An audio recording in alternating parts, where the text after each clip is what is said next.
Good afternoon, brethren. I want to welcome and thank everyone for tuning in and joining us from the various locations from around the world for the broadcast of today's Sabbath message. Today's message will be delivered by David J. Smith, and it is titled, The World That Then Was.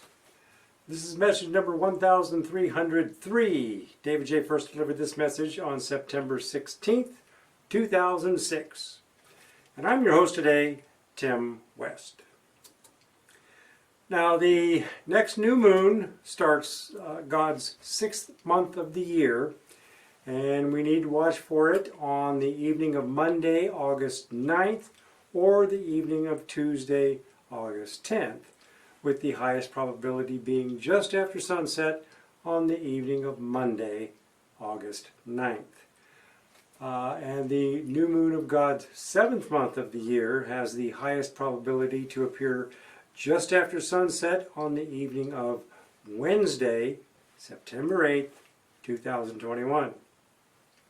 Now, this is the sighting that initiates the Feast of Trumpets, so we need to be ready, because once we see the small crescent of the moon of the 7th month, the Feast of Trumpets has already started. And it is a high day, so we do no work on that day. And if the new moon is sighted just after sunset on the evening of Wednesday, September 8th, we do no work from sunset, which started a few minutes prior to the sighting, and through and until sunset the following evening of Thursday, September 9th. Now, I'm going to cut my talk short because they have built hundreds of new homes in my area recently, so they figured that it would now be cost effective to run some fiber optic cable. Currently, they have been tearing up everyone's yards, as well as causing some sketchy internet. They said that this is going to be going on for the next few weeks, so I have to be a little bit creative with the broadcasts. Like last week, I uploaded one of David's messages to YouTube during the week, and that was while the internet was working fine, and I was able to launch it from my iPad on Saturday. So please bear with me over the next couple of weeks. And now let's begin David's message. Grab something to sip on, some lunch or your favorite snack, find a comfortable place to relax, and enjoy today's message.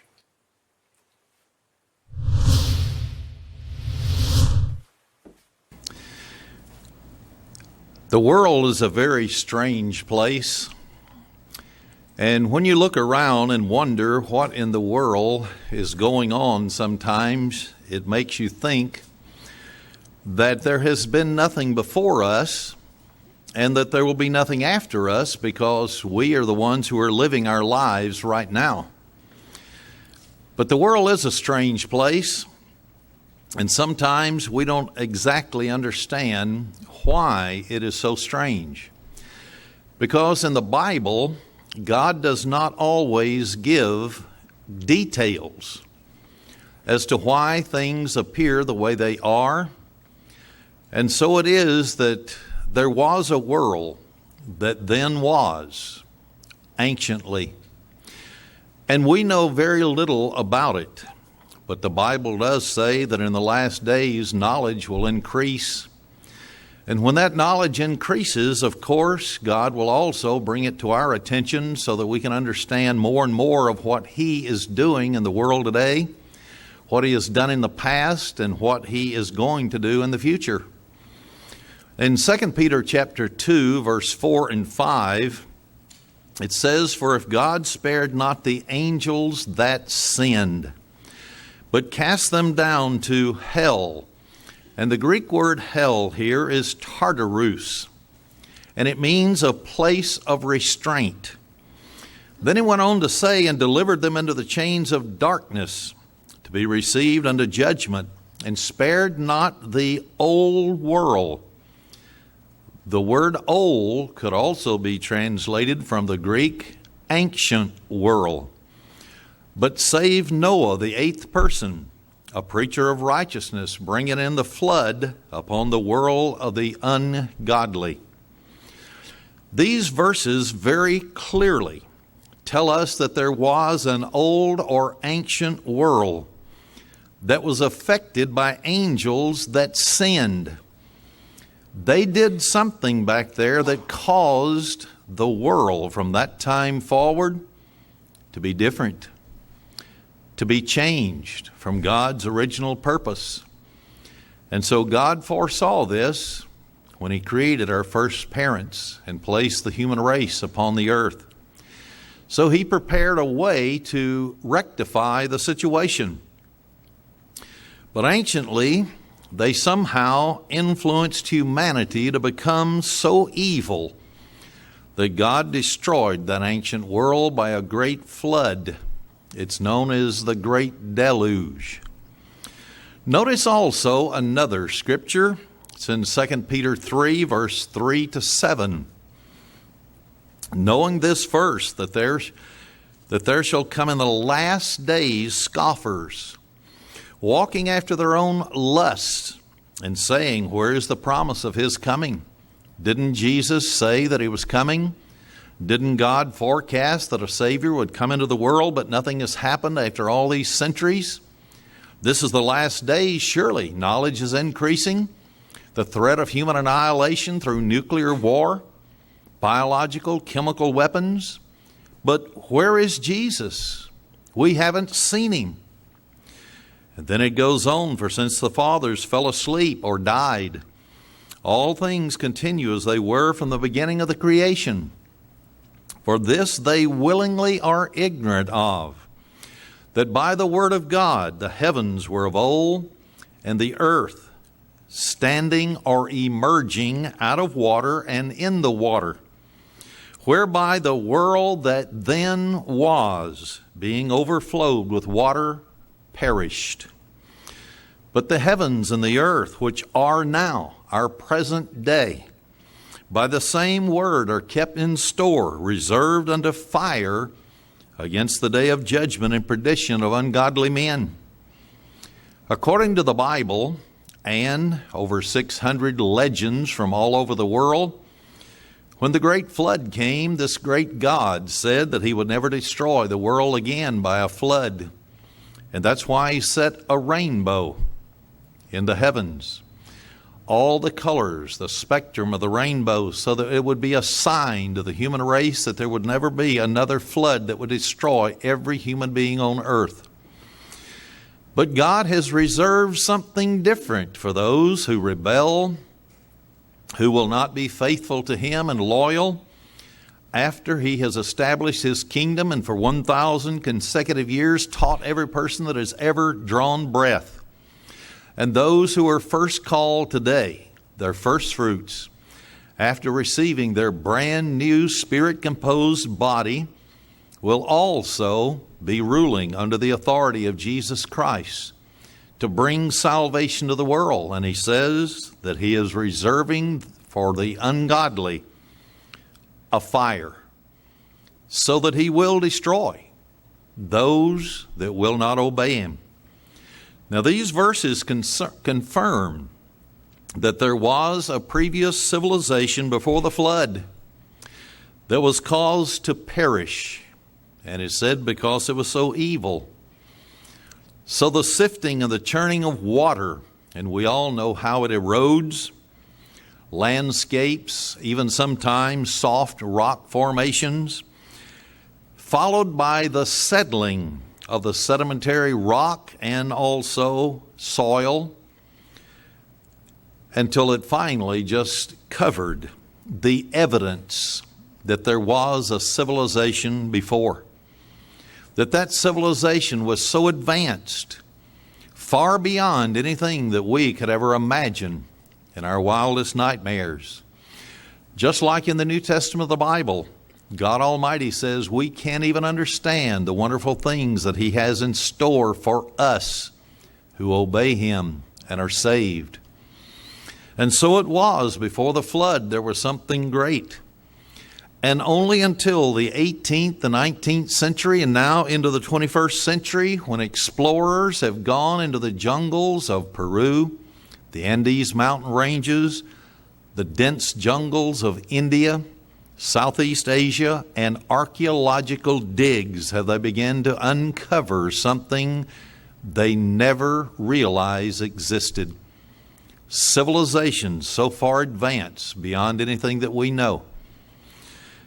Other scriptures confirm that fallen angels were a major problem in the world before the flood. In Jude verse 6, it says, "And the angels which kept not their first estate, but left their own habitation, he has reserved in everlasting," which means age-lasting, chains unto darkness unto the day of the great judgment, or the great day, when there will be a judgment. So it clearly says that angels left their first estate, the first purpose for their existence, the first living quarters, which were the heavenlies. They left them. They left the spirit realm, and they came and interfered with humankind. Not as ministering spirits, as it says in Hebrews chapter 1, verse 14, to lead us to salvation, but this was a far different purpose for which they came. This all happened in the days of Jared, and that's found in Genesis chapter 5. I'll not turn there, but it says those were the days when the angels came down and made their assault upon the human race. God created mankind with knowledge built inside of him. He had a vocabulary. He could speak to God.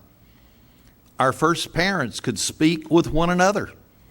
Otherwise, if he had not built into the human race a vocabulary and knowledge, how would we ever be able to communicate with one another and with God? How were they deceived using language by Satan if they were not created with a viable communication system? Notice in Genesis chapter 3, verse 7 through 13. This is after Satan had deceived, and it says the eyes of them both were open, and they knew that they were naked. That's spiritually. And they sewed fig leaves together and made themselves aprons. And they heard the voice of the Lord God walking in the garden in the cool of the day. And Adam and his wife hid themselves from the presence of the Lord among the trees in the garden. And the Lord God called unto Adam and said unto him, "Where are you?" He didn't have to do that. He knew exactly where they were. He had angels that had been there, ministering spirits. He is not restrained by trees and forest. He can see wherever he wants. He said, this is Adam, "I heard your voice in the garden. I was afraid because I was naked and I hid myself." And he said, "Who told you you were naked? Have you eaten of the tree whereof I commanded you that you should not eat?" And the man said, so he did have a vocabulary because he spoke personally to God. "The woman whom you gave to me, she gave me of the tree, and I did eat." That shows he even had reasoning abilities. He was willing to cast the blame off himself to someone else. Each individual is responsible for his or her own actions, and you can't blame someone else for yours. Adam did, so he had reasoning ability. And the Lord said unto the woman, "What is this that you've done?" And the woman said, so she had a knowledge of communication, of language, because she spoke. "The serpent beguiled me, and I did eat." So it shows it doesn't matter whether you're a man or a woman. It is only very convenient if we all just blame someone else for our mistakes instead of accepting the responsibility for ourselves. Our first parents were definitely created with the knowledge and capability of speaking a fluent language. They knew how to speak. They knew how to reason. And everyone over the whole world spoke the same language as time moved on. That's why they could acquire knowledge easier, because everyone spoke the same language. If they'd have spoken a different language, it would have been very difficult for them to have amassed as much knowledge as they did. And the great wonders that took place before the flood in the world that then was. The angels that left their first estate understood God's technology to an incredible degree. Why? He made them so that they would lead and be behind the scene helping mankind. They had to have knowledge. After all, if God created them, He must have educated them. He did mankind.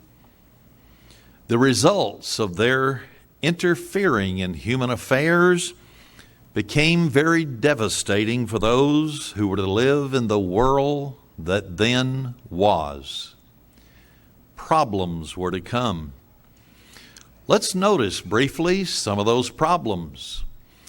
In Genesis chapter 6, verse 1 to 4, "And it came to pass when men began to multiply on the face of the earth, and daughters were born unto them, that the sons of God," you can do this on your own time. I've done it many times. You can turn to Job 38, verse 7, and see that the sons of God were angels that were created before there was a human being. They shouted for joy at the creation. But these sons of God, certain angels, saw the daughters of men that they were fair, and the word is beautiful. And they took them wives of all which they chose. And the Lord said, My spirit will not always strive with man, for that he is also flesh, yet his days shall be 120 years. In other words, long enough to have the largest vessel on earth ever until the 20th century built, for the survival of the human race and for the survival of animal life, and as a storage facility to bring literature, books, with the fantastic inventions that they had before the flood stored away, so that man would once again have the capability on this side of the flood to begin all over again. It says, yet his days will be 120. Notice the next phrase. There were giants in the earth in those days. And also after that, when the sons of God, and these were angels, came in unto the daughters of men, and they bare children to them. And the same became mighty men, which were of old, men of renown. Giants were produced as a direct result of angelic and human women cohabiting. I know many people all over the world do not believe that that's possible, but the Bible says it. Therefore, it must be true. The offspring became the men of renown. It's discussed. I even had it as a freshman in college. Greek mythology, the Iliad and the Odyssey, that particular literature described the giants and their great feats that took place before the flood. People call it myths today, but of course it is based upon a former truth, and that truth was brought over from the other side of the flood. Activities that took place then. Two other resource materials that further shed light on what took place at this time period in the world that then was. One of them is the book of Jasher, and it's mentioned twice in the pages of the Bible as a reference book, a viable history book. But in Jasher, chapter 4, verse 18, it says there, talking about humanities, judges and rulers. And other places in the book of Jasher and the book of Enoch, it shows that these were fallen angels and their offspring, these men of renown. They went to the daughters of men and took their wives by force from their husbands according to their choice. And the sons of men in those days took from the cattle of the earth, the beasts of the field, the fowls of the air, and taught the mixture of animals and one species with another.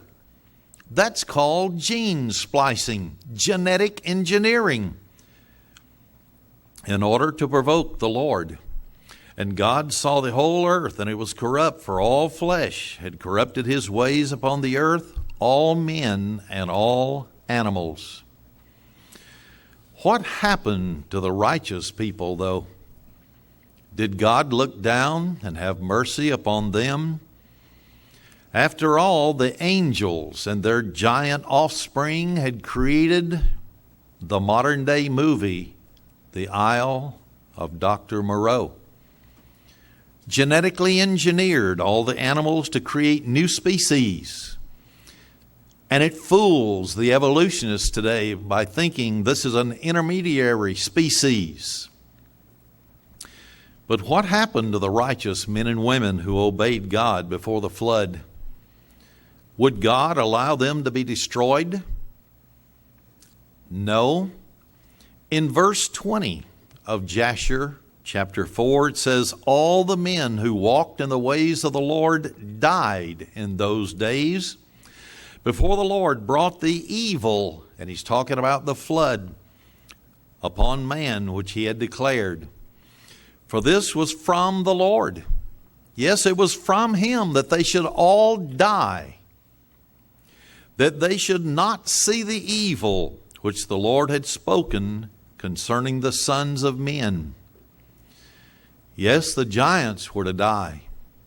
Others who were evil, who worked in the laboratories for genetic engineering, genetic splicing, creating new species that God never intended. When Noah entered into the ark, according to the book of Jasher, people began to say that they had repented and that they wanted to turn to the Lord. Well, Noah saw through that very easily. Noah saw through their charade. And then in Jasher chapter 6, verse 19, it says, and Noah with a loud voice answered them from the ark, saying, have you not all rebelled against the Lord and said that he does not exist? Does that sound like people starting in the 1960s when they declared that God was dead? Nothing new under the sun, is there? What's happened before will happen again. The book of Jasher is mentioned twice, as I said, in the Bible as a historical account. There was another book, though, that even sheds further light on what happened before the flood in the world that then was. The book of Enoch, chapter 6, verse 1 and 2, and then verse 6 for time's sake. And it came to pass when the children of men had multiplied, that in those days were born unto them beautiful and comely daughters. Here's a man, here's a woman, doing what came naturally. They had offspring. But then something happened to change everything. And the angels, the children of the heavens, saw and lusted after them, and said one to another, come, let us choose us wives from among the children of men, and beget us children. Then down in verse 6, and they were in all 200 who descended in the days of Jared.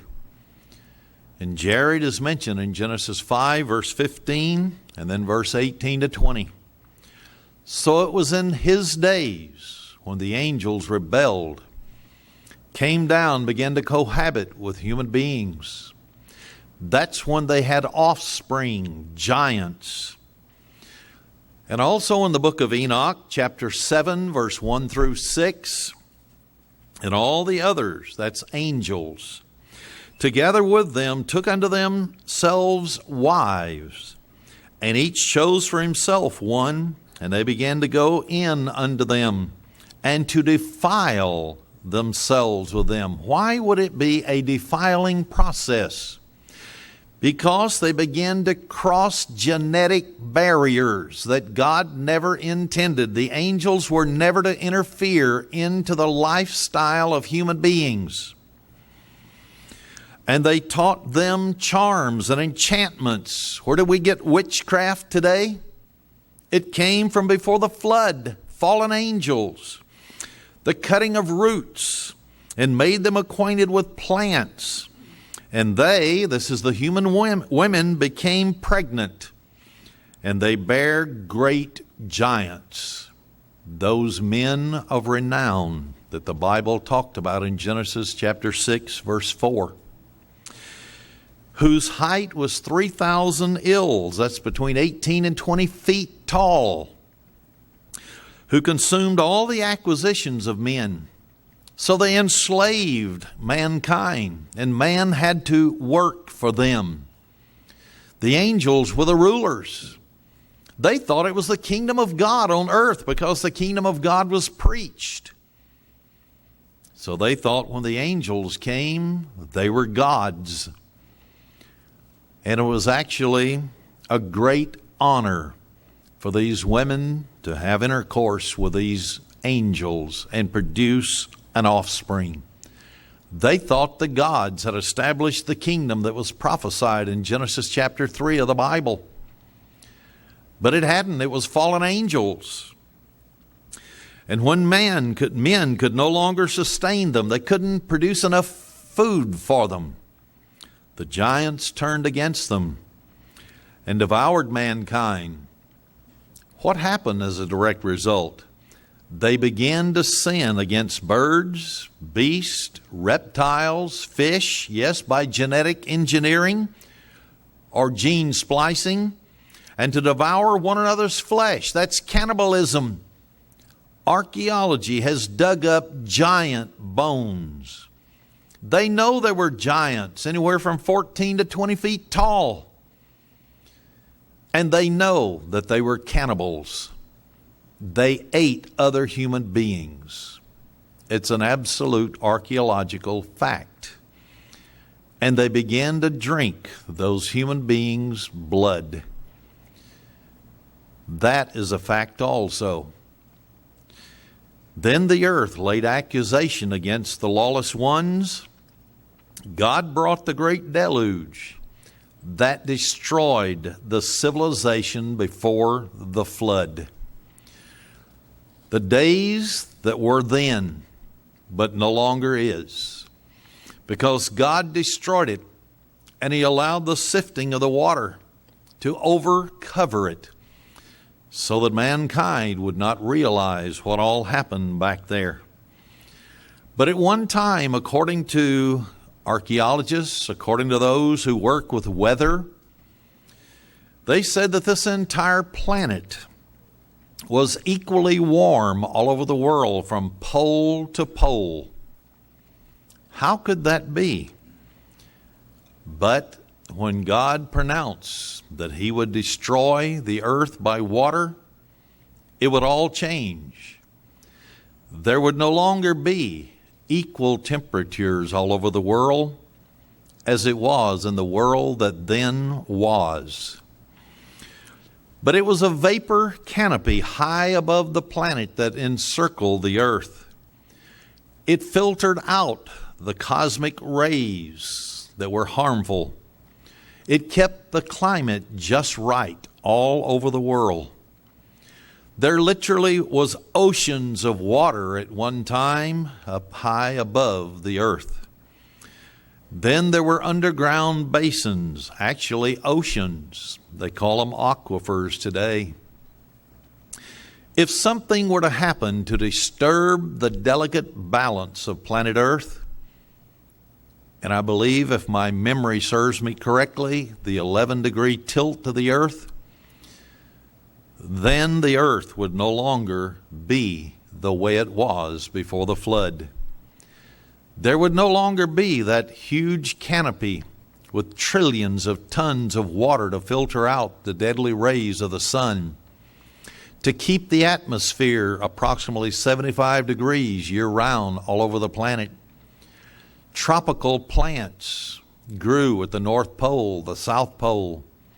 Woolly mammoths have been found quick frozen with tropical vegetation in their mouth. This is in Siberia. And so what would happen if it all changed? There was at one time a worldwide greenhouse effect, and it was good. But geology would one day find that if this were to change, it would suddenly stop being that way. So what could have been a possibility that could have changed it? Well, we know God brought the great flood. How did he do it? Number one, he has all power in heaven and earth. He's the one that set the laws in motion, so he could have done it himself. Or he could have built, as the Sumer civilization and their cuneiforms, tablets that were dug up in the Middle East. It showed our universe exactly the way it is, except it had a 10th planet. Even an encyclopedia of inventions and so on showed a picture back in the 1980s. I believe it was 1987. And it actually listed the 10th planet on it. That would go billions of miles out into space and only come back every 3,000 to 4,000 years. Could it have passed and disrupted Earth, and God used that? We don't know. That's strictly speculation. But it could have been, or he could have just tilted the Earth himself to about a 23 degrees on the axis, and everything would have changed. Suddenly, ice would begin appearing on the poles. No longer would there be that giant canopy, because trillions of tons of water fell on the earth for 40 days and 40 nights. The ocean depths broke up. The aquifers began to combine with the waters from the heavens. This great deluge was sent by God so that it would destroy everything on the other side of the flood, the world that then was. And there's no doubt whatsoever, when archaeologists have dug into the ground deep enough, they have found that there was a superior civilization, even to what we have today with all the miracles and the technology that we have. It doesn't even compare. It pales into insignificance compared to what they knew and had at that time. But God brought that great flood to cover it up, destroy it, so that man could start from scratch all over again.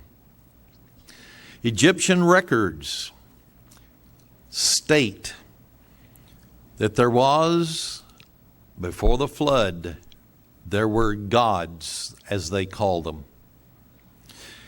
This was the very first dynasty in Egypt after the flood, when Egypt became a nation.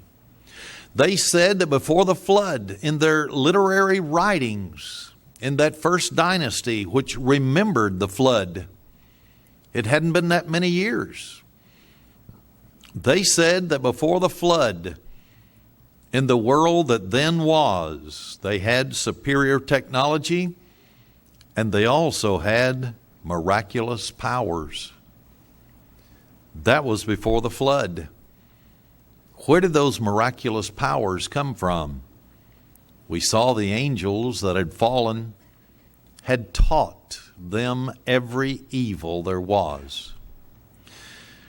After the deluge, as civilizations began to pop up all over the world because of the technology brought over to this side in that great ark, there was a book that the Quiche Indians of Guatemala have.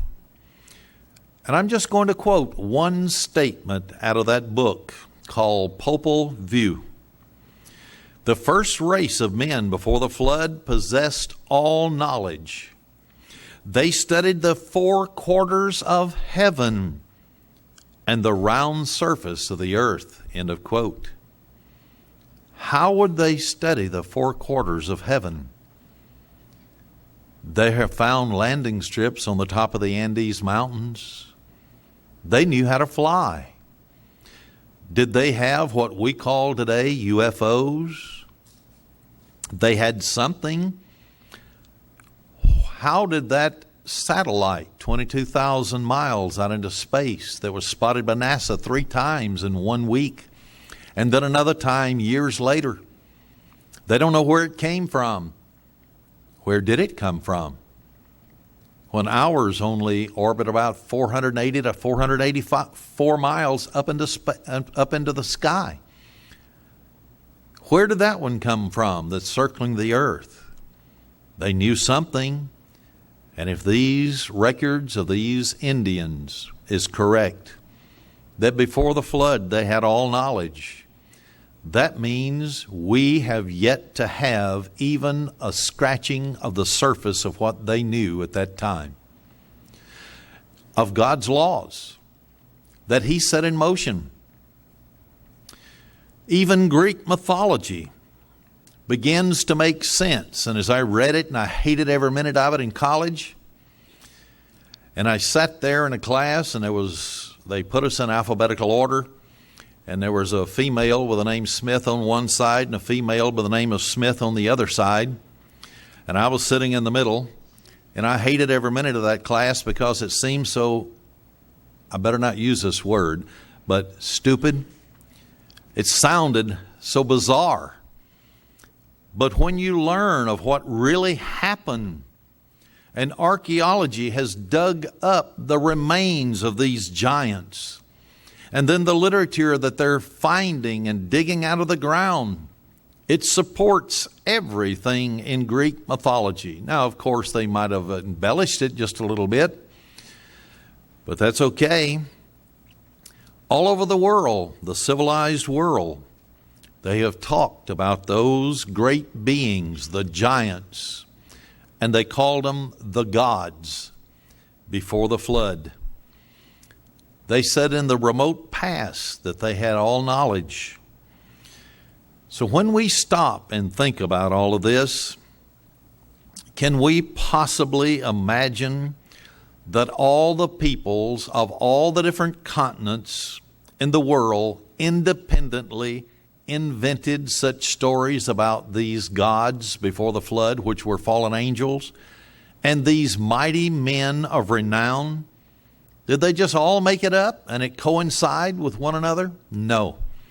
That seems they had a single source from which to draw their information. The flood came. The ark survived. 8 men began to repopulate, or 3 men and 3 women, and then Noah and his wife.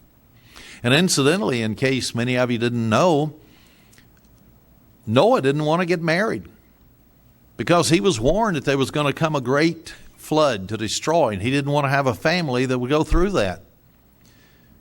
But God told him to marry and to produce children, to bring it over onto this side of the flood.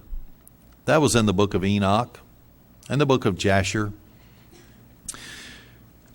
So with all of this information thus far that has been said, I'm really tempted to ask the question, if man evolved from beast and his knuckles were dragging and he couldn't speak but he just grunted, how in the world could there have been a golden age and it persist all over the world? How could it be? Too often, we have been prone to dismiss folklore. We've also been prone to dismiss mythology as if it didn't exist. It was just a made-up story by a civilization. But the more scientific information is dug up out of the ground, the more they prove there is a common denominator with all the myths that are told by all civilizations all over the world. They all come from one common source. They have a common thread through all of them. And so we can begin to see that there is something that happened back there that you and I have never been taught.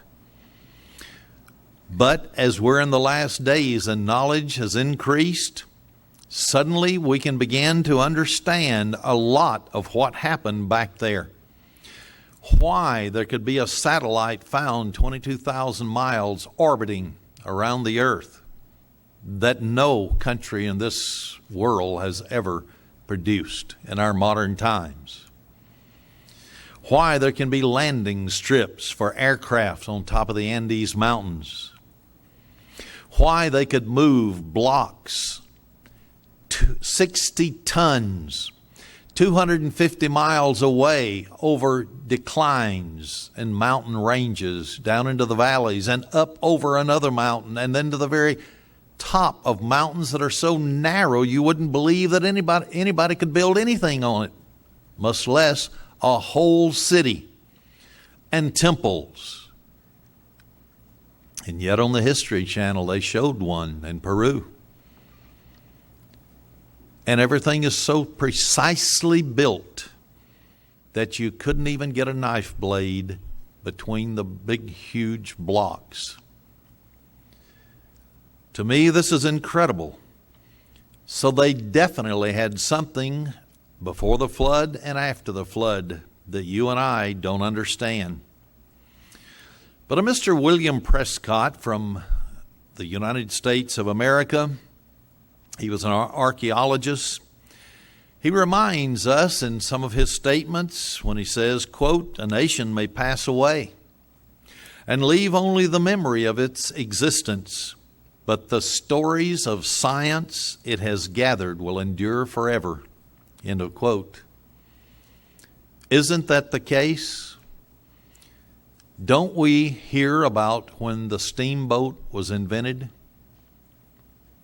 Don't we hear about when their navigational tools were invented that allowed Columbus and the rest of them to sail the high seas? And so it was. Folklore all over the world remembers the world that was then. A professor from the Soviet Union said that historians need to pay more attention to the traditions of people that are isolated because they have not been mistaught and told that they were myths. Because all of these supposedly myths and traditions, even from Indian cultures down in the jungles of Peru, the Amazon, the islands in Polynesia, the South Pacific, all of them are coming true as they dig and dig. And they come up with written literature. They come up with stones that have been chiseled with words on it. And as we learned, as scientists, how to interpret those words, we found that there was a world that existed on the other side of the flood. I'll just give one example in moving along here. In the book, the Iliad and the Odyssey, Greek literature, it talked about the legends of the city of Troy.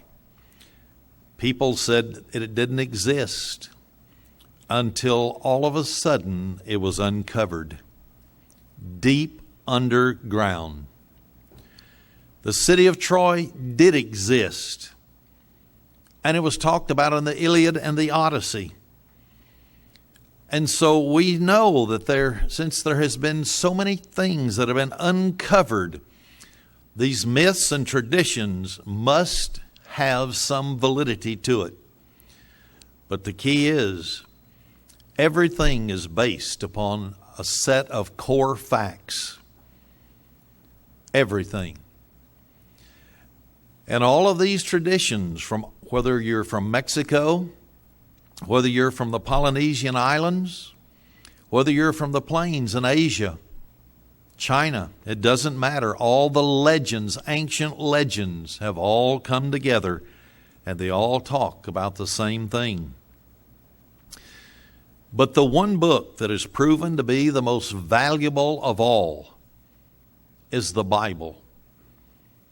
So far, many items that are discussed and talked about inside the pages of the Bible were thought to be myth. And therefore they could prove that the Bible was not a real inspired book. But over the last 200 years, since archaeology has come to the fore, they have dug up city after city after city that is mentioned in the Bible. They have proven that the Bible is the most accurate book ever written. And that's why when it pronounces certain statements, it means exactly what it says. And we can bank on it.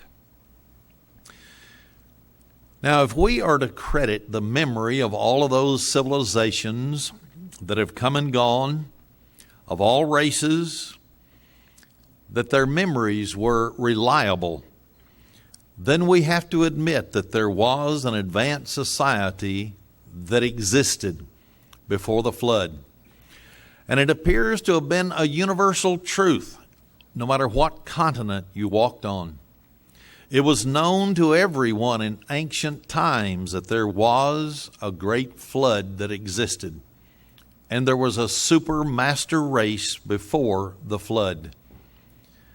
Of course, we understand from the pages of the Bible and the book of Jasher and the book of Enoch that it was fallen angels. They are the ones who mastered all of God's laws and revealed them to the human race and taught them to be perverted so that they would become so evil before the flood that God would destroy them. Angels were jealous. God made man in his own image. God made man so that he would have a new body. He would learn the evils of Satan first, and all the hurt and sorrow that occurs because of sin.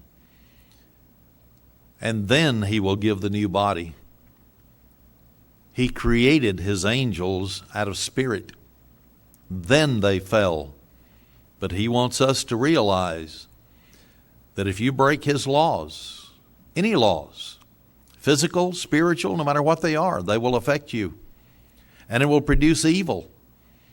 So we see in our own lives when we break God's spiritual laws, how they affect us.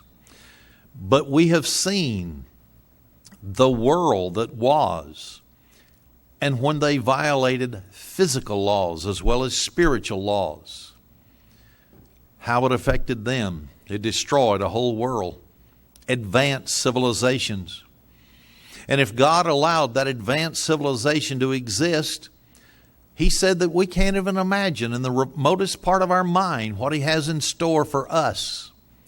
We're yet to learn any of these things. How can God bring down a city? Just bring it down from the heavens, and it hover over planet Earth, whose streets are pure gold. How can he do that? That's technology that you and I don't even know exists. But he's sure going to do it when the whole program is over and salvation is finished. Alexander Graham Bell, who is given credit for discovering the telephone, actually gave a statement one time. He observed. He said the old devices have been reinvented. In other words, they had communications before, sometimes in the past, and he knew it. And he had just discovered what it was and how they could communicate all over the world by wires, and now wireless communication. Mr. Frederick Soddy, who won a Nobel Prize in physics, he wondered how the ancient world might, and I quote, not only have attained our present knowledge, but a power unmastered by us, end of quote. So there was a world that then was, but there were physical remains that can give us a lot of clues as to how advanced they were in technology. Where Alexander Graham Bell and Mr. Soddy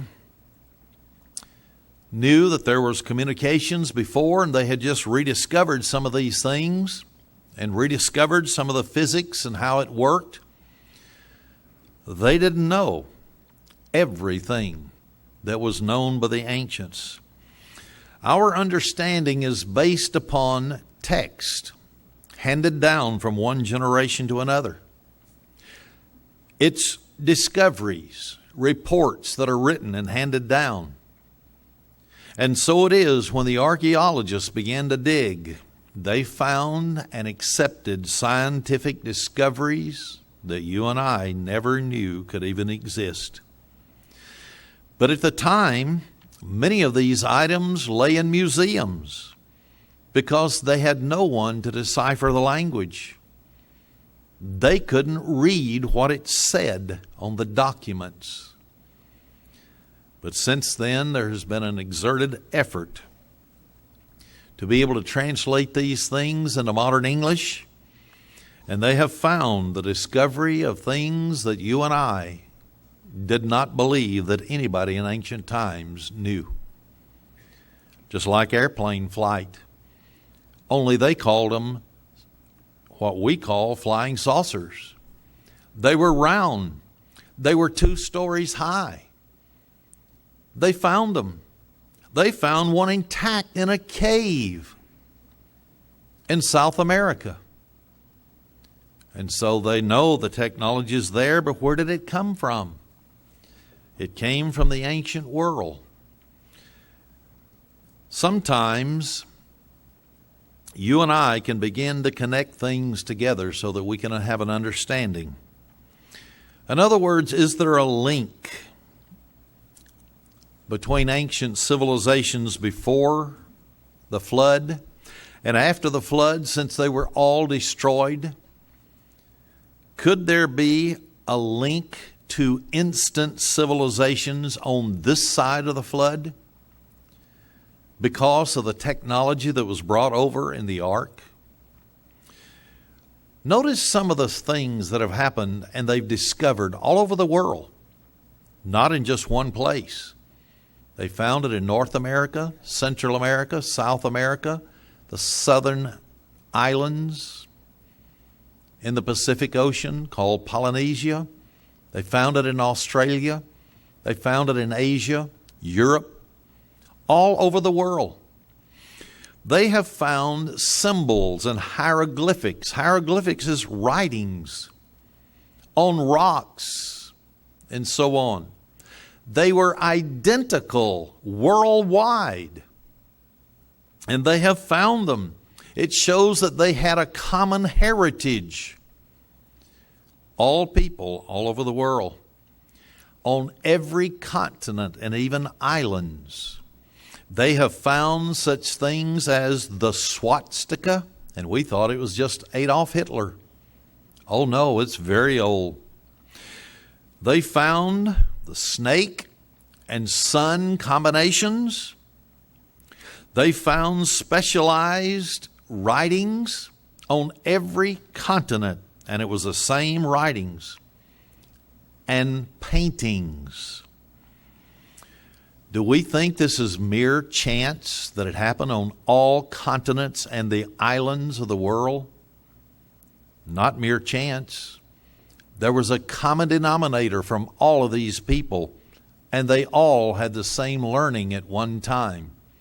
Otherwise, they wouldn't have spelled in hieroglyphics on rocks and mountain formations all over the world. They have found systems of writings that were in use right after the flood. This is all over the world, even the isolated islands, and all the languages were nearly identical. How could chance be involved with that? No, there had to be a common denominator for them to have all of these types of things, writings, paintings, and so on. They had languages that had very great similarities in all of these languages. And the older the language was, the closer they resembled to all other languages of the world. And the further down in the ground archaeologists dug, then they found similar writings, because they went deeper and found the oldest civilization the farthest down in the ground. They even had the similar names of the constellations in the sky.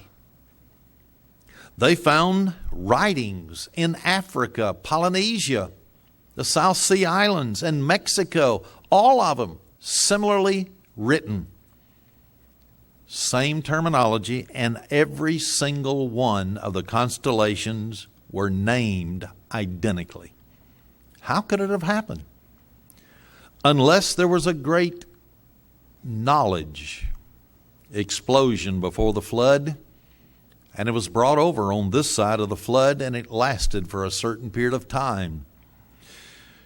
They also found calendars all the way from Egypt to Peru to the South Sea Islands, and every single one of the calendars were identical, and they were more accurate than our calendar is today. It had to have a common denominator where all of this information would come from. Then the great similarities all over the world in their buildings, the structures, the rock formations, not only the construction, but their astronomical alignment. Every one of them were aligned so that they would get the greatest amount of sunlight, and it even told the 4 seasons in detail, just like Stonehenge. It's set up where the sun comes through a different place in that circular formation of rocks, and it'll tell you the precise instant when spring comes, fall, winter, and summer. It tells the 4 seasons. And every one of these were done all over the world. They found them identical. They came from a common origin. That means it had to be from those that came over as survivors on that ark, with the knowledge they brought with them. The sphinxes in Egypt, and then those of the Yucatan, the pyramids on every single continent, even the remote islands had huge stone formations, circles. This is worldwide. And many times these huge blocks weighing 20, 30, 40, 50, 60 tons each might have been quarried, dug out of the ground 200, 300 miles away. How did you get them to where they were to finally rest? They had a technology that told them how to do it, and they could. The Tower of Babel was built. According to Josephus, who was a first century Jewish historian, and it was built to provide shelter from another great deluge that might destroy everybody on the face of the earth. And then regarding the pyramids in Mexico and the various writers and chroniclers that wrote down the histories, they wrote of the same thing in the Middle East, that there was a great tower, and they would emulate them. They would try to build pyramids and structures to save their civilization like they had done in the Middle East. All of this is found in their written documents dug out of the ground in the last 200 years and finally deciphered. That has brought to light a great deal as to what happened before the flood and immediately after the flood. After men had multiplied and they began to scatter out all over the world, they began to erect huge towers of very great height in order to take refuge. And this is what the records from South America says, on our own hemisphere, because they didn't want to be caught up in a second destruction. And that's one of the terminologies used right in there. They didn't want to be caught up in a second destruction. So we know there was a first destruction. The Bible tells about it. It was true. Archaeology tells us about it. You can dig 60 to 80 feet down in the ground and you begin to discover a lot of things. Pyramids before the flood, great towers, in caves, not caves, but tunnels. They have actually discovered tunnels in Peru, India, all over the world, even islands. And you would descend in temples. These tunnels were so perfectly created by huge stones. They didn't have lights lighting it up. When you got out of the sunlight, all of a sudden a fluorescent kind of light came on. It was whatever they put on the walls. They had a technology. They could see in that tunnel hundreds of miles away.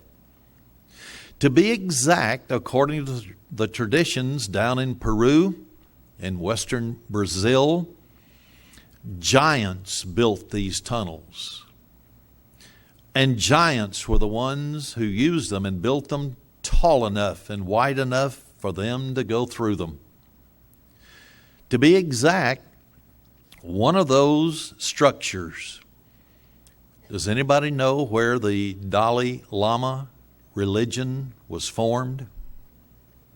Peru, not India. They had a tunnel in which they would go through it, and they had some kind of a vehicle that took them from Peru to India under the ocean. And parts of it remain to this very day. That's where they discovered one of their so-called, we call them today, flying saucers. A round disc with a second story where two people could sit in it in Peru. Customs all over the world have been determined to be similar, such as burial grounds, mummification of individuals. Circumcision has been found on every single continent performed by medical doctors of their day. They've even found the binding of heads to produce a more elongated head. They found them with the Celts in England, the Egyptians. They found them with the Maya Indians, the Incas. They found them in Spain. Every place in the world, they had the same type of configuration. And then they also had the same form of religious observances all over the world. This has been confirmed by archaeological digs. And then worldwide traditions of early history have stated, now this is on every continent, have stated that there was once a garden of delight, a golden age, a global flood, one original language, a tower where sudden language confusion resulted in dispersal of all the people. These were all common everywhere in the world. So one thing you can be certain about, the origins of these cultures must have come from the same location. And that location is the Middle East. Because the ark landed in Armenia, on Mount Ararat. They think they found it encased in ice, and it's so high up that they've never been able to get it out of the ice. But we'll have to wait and see one day for that. But you see, there are other things about archaeology that we need to learn also and understand that happen to prove that the Bible is true. And those scriptures that I gave to begin this message, there were men of renown, there were giants. Angels came down and interfered with men. After about 5,000 years, there are still footprints, you might call it, that are visible enough to read in the archaeological diggings. The evidence shows that language was all over the world, a common language. No matter what color of the skin a person had, they spoke the same language to begin with. The origin of the language was the Middle East, where 3 continents come together, Europe, Africa, and Asia. They also had other footprints that showed that there were common origins for the human race after the flood. There were written signs. There were evidence. These signs in every country of the world, and even in the remote islands, were similar. They wrote in stone, to be exact, and maybe if I have time I'll get to this. But they have actually found formations where the artistic value is so great on the stones that if you're standing in one angle, you will see maybe a deer. But if you move and go to another angle, it gives you a totally different configuration. Maybe a human being holding their weapon. Aren't we just now discovering these things, and you can find them and you can tilt them one direction to another? They knew it back then. Were they little knuckle draggers? Did they just grunt at one another? I don't think so. They had written language. They spoke language. Anthropology provided many helpful clues. They have found that the origin of everyone is the Middle East, right where I mentioned Europe, Asia, and Africa come together. It has been proven. All the cultures say they came from that section of the world in their ancient traditions. Archaeological finds have clinched that there was one common set of footprints leading out of the Middle East to the rest of the world. Agriculture that spread all over the world, but it started, and this is an absolute provable fact according to archaeologists, it started in the highlands, the mountain regions of the Middle East. And they pinpoint it to Armenia. Well, of course, it would have to be Armenia. That's where the ark rested, on Mount Ararat. And it was still so wet at the basin down in the fertile plains that they couldn't start producing crops. So they started their mountain agriculture, and it spread all over the world from there. And that is an absolute provable fact according to archaeology. And so all the footprints come from the Middle East. Why did agriculture begin in this mountainous era? The area where you would think that it would be least likely. I can remember going out one time into the west, and as we drove down the highway, we saw them tilling mountains that were practically straight up, and they were planting potatoes on them, on mountainsides. You would wonder how their tractors stayed in place and didn't just flip over and they'd roll down the mountain. But it didn't. This was in Washington and Oregon. Surely they had the technology where they could do all this, even on the steepest of plains if it was necessary.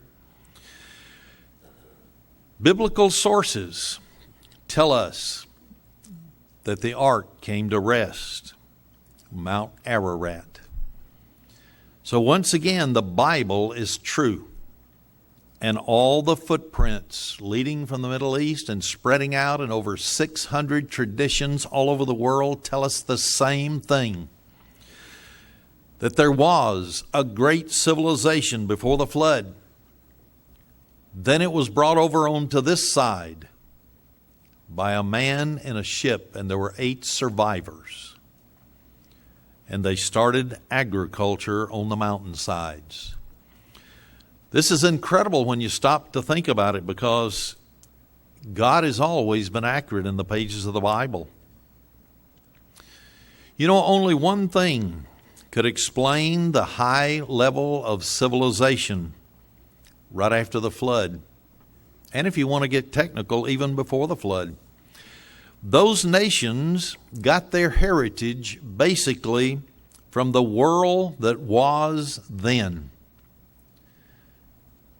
They got their information brought over on this side of the flood from a world that was advanced. So advanced that we can't even begin to understand how great it was. Those survivors, 8 of them, must have carried enough knowledge in their textbooks, their physics books, mathematics, history, so that they could begin to survive on this side of the flood. Otherwise, you cannot explain sudden civilizations 3000 BC, when Egypt came on the scene and built pyramids that were so incredible, with their blocks so high, 60 tons, 80 tons apiece. And you couldn't even put a knife blade between them. That's how pinpoint accurate they were. They had to have knowledge that you and I do not have as yet. There was a British archaeologist, Sir Leonard Woolley. He had observed a long time ago that all these civilizations sprung up suddenly. I'm just going to quote one sentence from him. It was confidently expected, this is when they began their archaeological digs, that the widely held view of a gradual development would be proved. So they believed the evolutionists when they started their archaeological digs. But the whole evidence has been to the contrary. Indeed, it has grown to such proportions where we contact the most ancient civilizations that we find the peak was reached soon after the flood, end of quote. So when they dig down and they find the first civilization, it was inferior. Then when they went down another level and they found the next civilization that lived there, it was a little superior to the first one. But the further they dug down into the ground, the more superior the civilization was that lived there, showing the opposite of evolution. We're not declining, or we're not getting better. We're declining. Everything is going down. The sudden appearance of all of these civilizations right after the flood showed that we were, at that time, at the zenith, the very height of our greatness. And since then, we've gone downhill ever since. So we have gone from a superior civilization to inferior. And only in the last 100 to 120 to 30 years have we begun to once again become superior than the previous generation. To be exact, when you look into the ground, as archaeologists have done, they have said when you dig to the lowest depths, that's when you find the most complex cities, the most complex architecturally superior cities, the ones with the greatest amount of streets, the widest streets, the best lighting. The further down in the ground that you go, and the more ancient the civilization. They also said that proves that we have gone from superior knowledge to inferior, that the medicine of ancient Egypt was far superior to that was practiced later in Europe during the Middle Ages, even later in Egypt. The first dynasty was very superior to any later Egyptian dynasty. Even the Inca Indians had superior medical knowledge than the ones who came along at a later period of time, according to archaeological finds. And then another one of those items that prove that they were superior and there was a golden age of knowledge and understanding in the world that then was, and then when they brought it over onto this side of the flood for a period of time, was their ocean-going vessels. They all, the older that they have found, the stronger they were, the larger they were, and they were immensely superior in workmanship.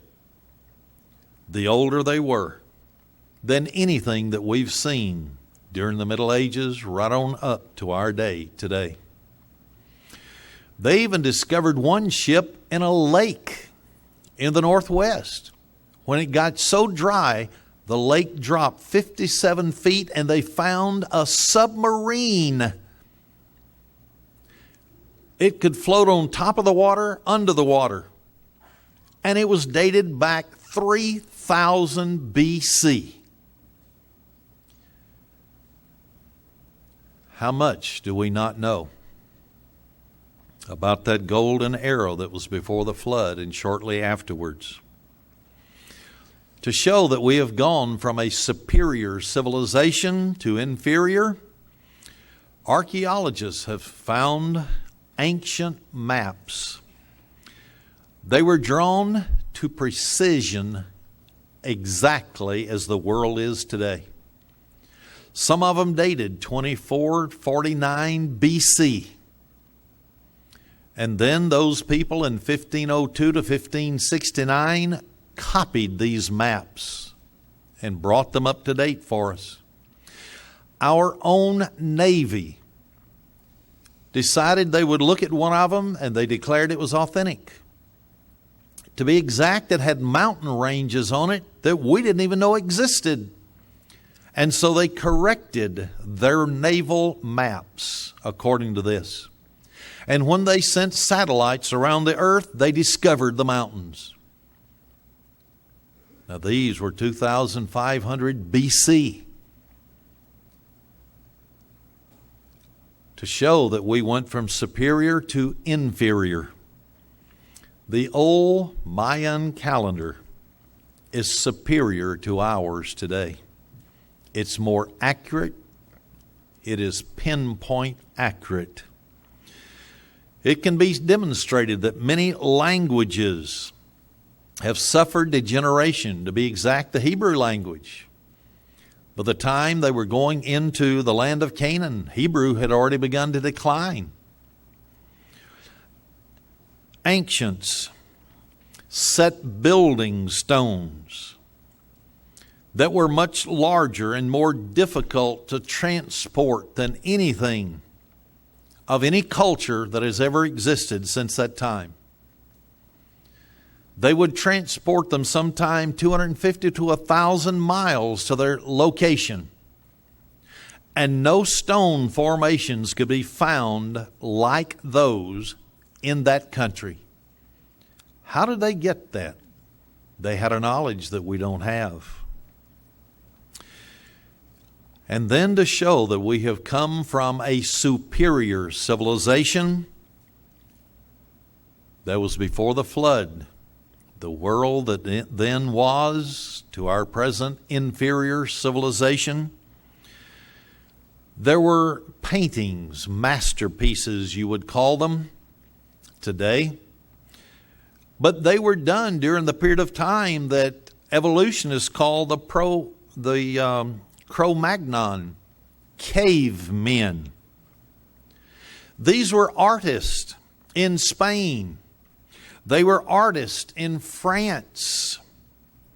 They had superior paintings and sculptures than any later civilization has ever had. They would make three-dimensional paintings on rocks that survive to this very day. Look at them from one angle, and you see a figure. Look at them from a different angle, and you see a different figure. Roads that were found in Britain.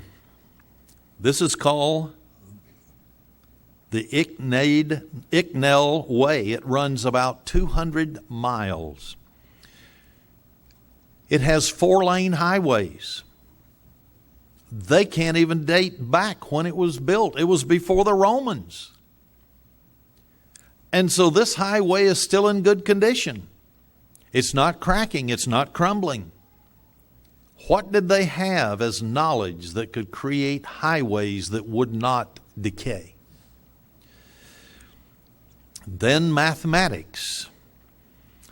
They knew calculus.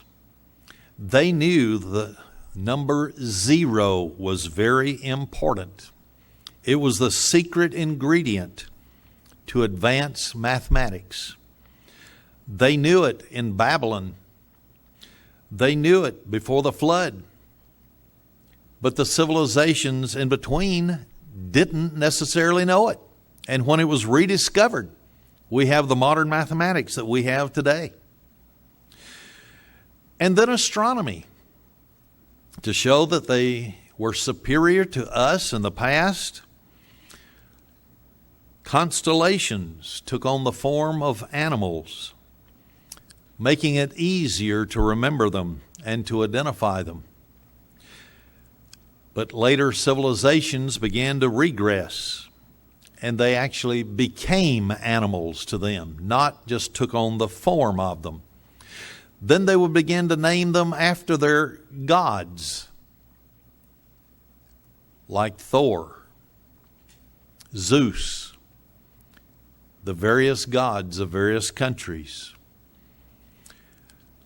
They had scientific compasses that were superior to what we have today. They pointed due north and due south, both. And this was later preserved, and so that they have dug them out of the ground.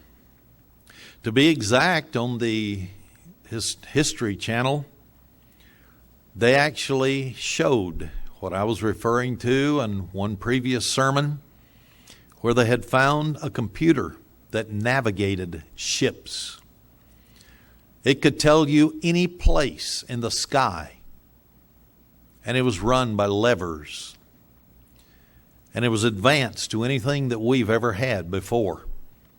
And it laid in a museum for 50 years till they put acid to it and began to clean it up, and it works. They dated that 2500 BC. The earliest Cretan empire had very advanced technology. They had running water more elaborately than we do today. They had modern bathroom facilities. They had tinted glass goblets. They had glazed dinnerware. They had elaborate dress styles.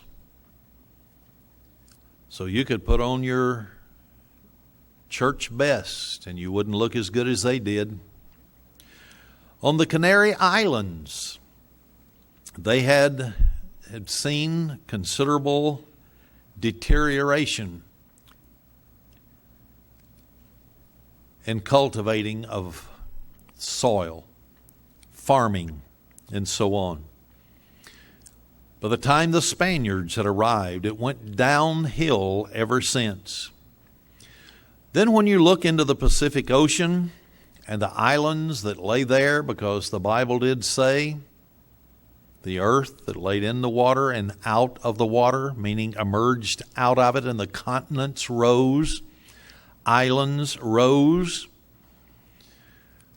One island of Polynesia and Micronesia, there remain cities, temples, harbors, statues, whose size and the elaborate architecture indicated that a superior civilization had been there years before, centuries, millennia before.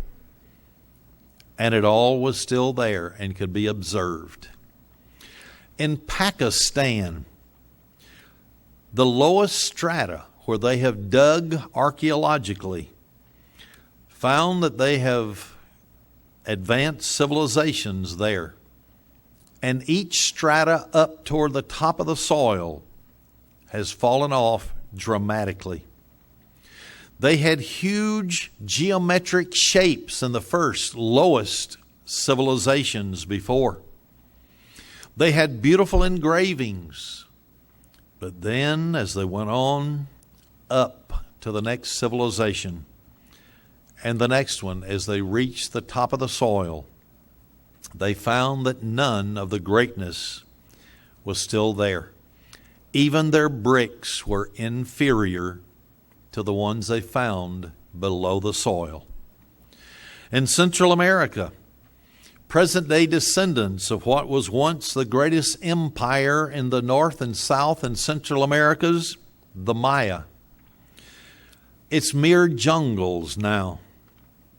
People who live there, we would call them savages. They're unable to read. They're unable to write.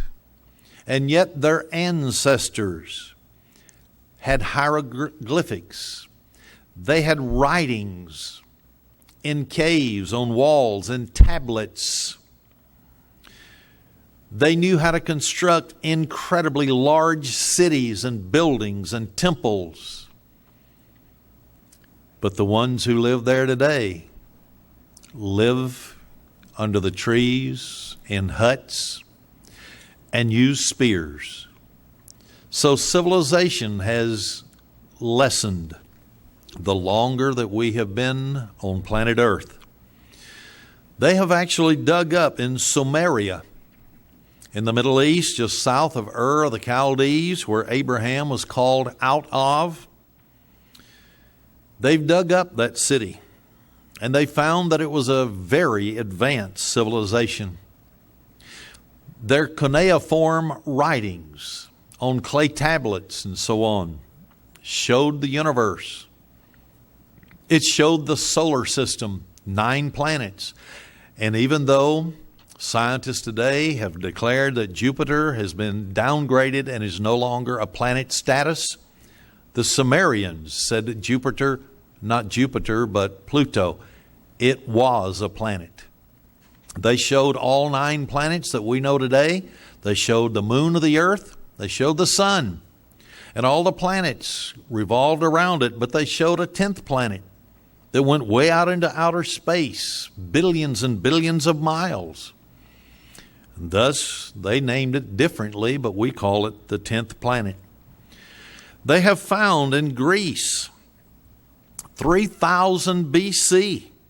It's now at the bottom of Lake Copias, but this is a gigantic complex of rock-hewn passages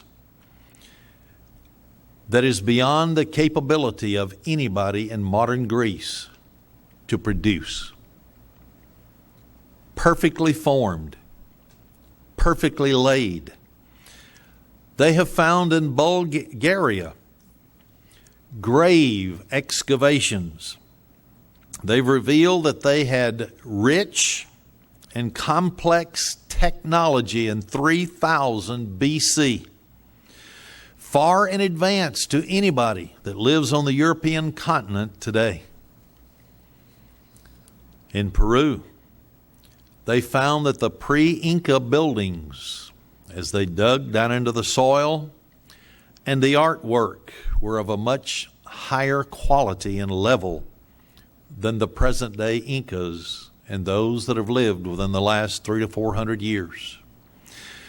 And while more recent Spaniard buildings have collapsed today under earthquake activity, the pre-Inca buildings that were constructed 2,500 to 3,000 BC stand intact. Not one crack in a wall, not one crack in a block. They were built just like the great pyramids in Egypt. How did they know to make them earthquake proof? They had knowledge that you and I knew nothing about, and we probably never will until Jesus Christ returns. On Easter Island, those statues that are talked about so many times on television, they are perfect, but they have now created copies that they can't even begin to make as well as the originals. The originals have not declined and decayed with weather, but the copies that they have made and established and set up are now eroding. What kind of knowledge that they had that these things could last 3,000, 5,000 years and not even begin to erode? When Jesus Christ comes and establishes the kingdom, can you imagine a 1,000-year period when He is going to reveal all of His laws? Can you imagine the world that it's going to be like at that time when all the people from the Middle Ages that rode donkeys, that shot arrows to kill deer, all of a sudden they come up in the resurrection from the dead, and Jesus Christ pours out His Spirit upon them? Can you imagine when they see the technology that He reveals and a world that He is going to produce? Something so superior that not even the world before the flood, the world that then was, can even come close to. But this is the God that we serve, the one who has given us a knowledge of Him and His Bible. But He is also revealing to us other information, how the world was at that time, and how that we had total misunderstanding about it before. We just thought they were eating and drinking. We didn't realize the gene splicing, the advanced technology, brain surgery, transplanting of brains from one human being to another, creation of new species of animals by taking the genetics and taking it out of one and putting it in another. We had no idea of these things. But God in His time always reveals when His people are willing to accept the truth. And the truth is coming to light.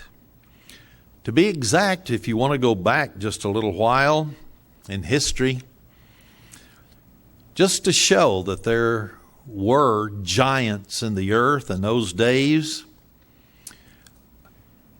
evolutionists like to call them the Cro-Magnon man. They like to call them the Neanderthal man and things like that. When they were nothing more than giants, the offspring of angels and human beings. But to give you an idea of how large these men were, the normal cranial or skull of a man today is about 1,400 cubic centimeters around. Theirs were much over 2,000 cubic centimeters. So they were very, very large, huge individuals, giants. They were larger than any of the giants that walk the earth today. Oh, they found people 8 feet tall. They found people, and they have pictures of them, even people that are 9 feet. Tuscaloosa, Alabama was named after an Indian chief, Tuscaloosa, who was 9 feet 6 inches tall. He ruled the whole southern portion of the Indian world in America because of his great height. These men were double his size. They were men of renown. They ruled with an iron fist. And the angels that produced them, they were the sons of the angels, the offspring of the angels. And the angels were the rulers. They said that they were gods. And these giant offspring were the sons of the gods. This was the world that then was. Fossil records tell us that before the flood, these men that were the offspring of these angels had larger size than anything they had ever seen before. The largest they've come up with is 22 feet, but the average is about 18 to 20 feet tall. This is the skeletal systems of those that were before the flood.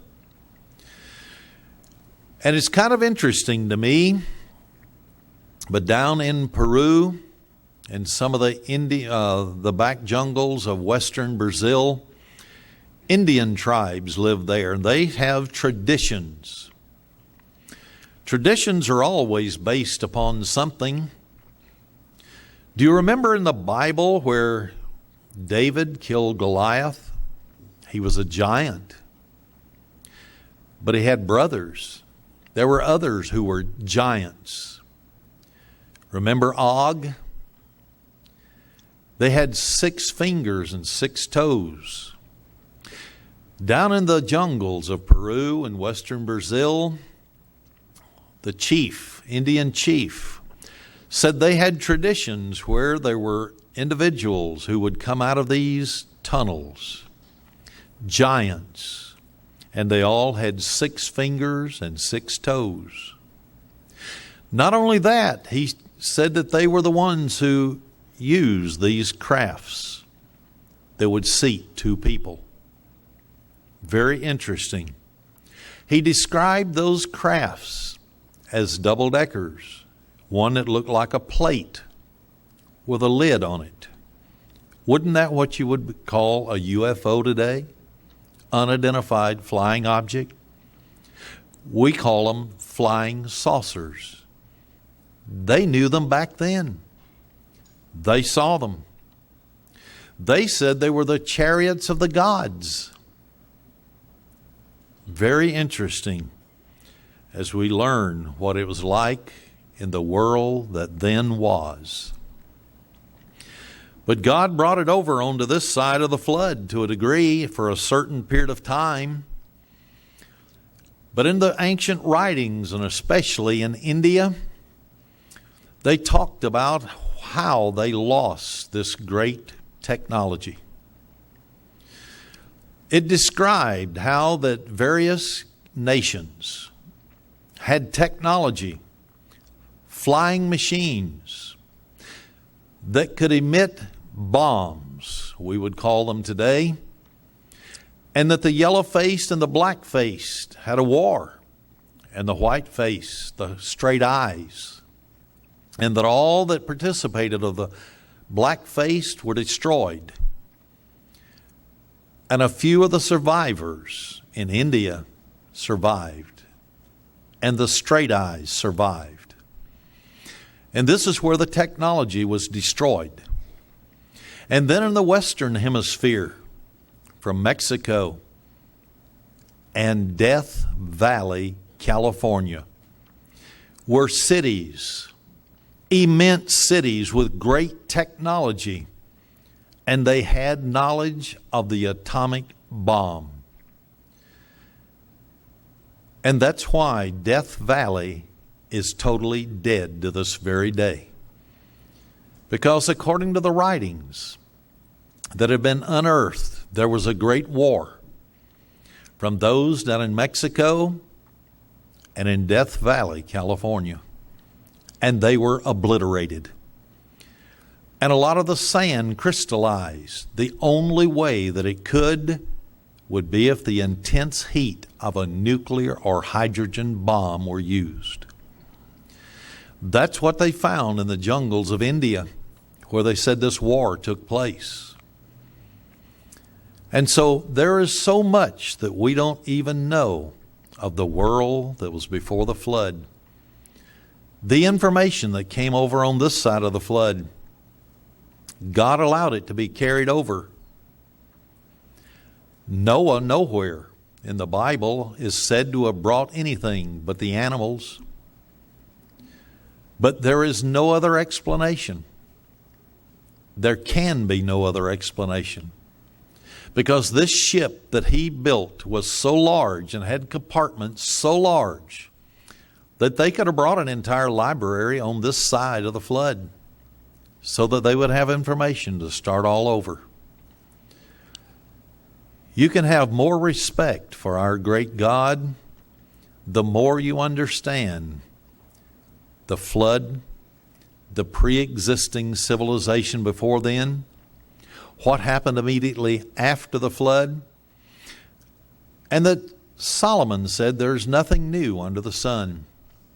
If they've dropped an atomic bomb today, they dropped it then.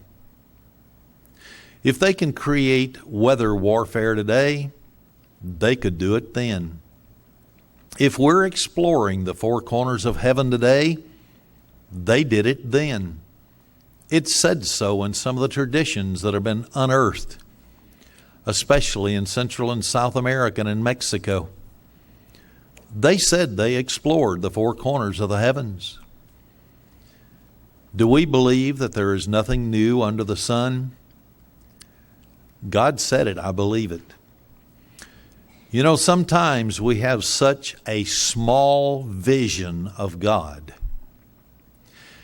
We don't believe and realize the immensity of His knowledge and understanding and the greatness that He has. And that His Son, Jesus Christ, who was made in His image, who has a spirit-composed body and sitting at His right hand, and that He's going to intervene in world affairs at the seventh trump. And He's coming to this earth to establish His kingdom. What that kingdom is going to be like, you and I will have to wait to know. But one thing for sure, those who are being called as first fruits today, who are receiving the Holy Spirit of God inside of their minds, are going to be capable of instant retention of knowledge. And if God shows us a book of His laws that makes the universe operate, all we'll have to do is look at it, we'll know it. We will have perfect minds, perfect capability. That's why we will be able to rule under the authority of Jesus Christ, because we're developing the character today to go with the immense knowledge, the power that God has. That's why it is so important that we learn self-control today.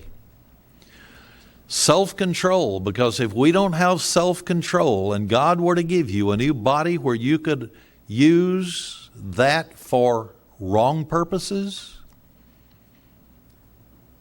that would be another Satan. He will not give a new body to anyone that he cannot trust. And if you and I have not learned self-control today, then He won't give us a new body so that we can rule tomorrow. How will He know that we will have self-control then?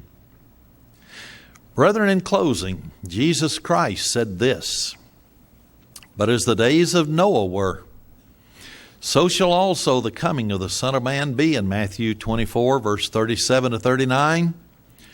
"For as in the days that were before the flood, they were eating and drinking and marrying and giving in marriage until the day that Noah entered into the ark. This world is going along its merry way until one day there is going to be devastation from every quarter." Revelation chapter 9, verse 1 to 13 says that 1/4 of the world is going to be engulfed in war. It's coming, it's ahead of us. It's not here yet. They don't know it's going to happen, but we do. And he says that they're not going to know, and they didn't know until the flood came and took them all away. So shall also the coming of the Son of Man be. It is very imperative that we prepare our lives right now so that when that seventh trump sounds, Jesus Christ will be first and foremost in our thoughts. We will be changed to that new spirit-composed body and ready for a new world.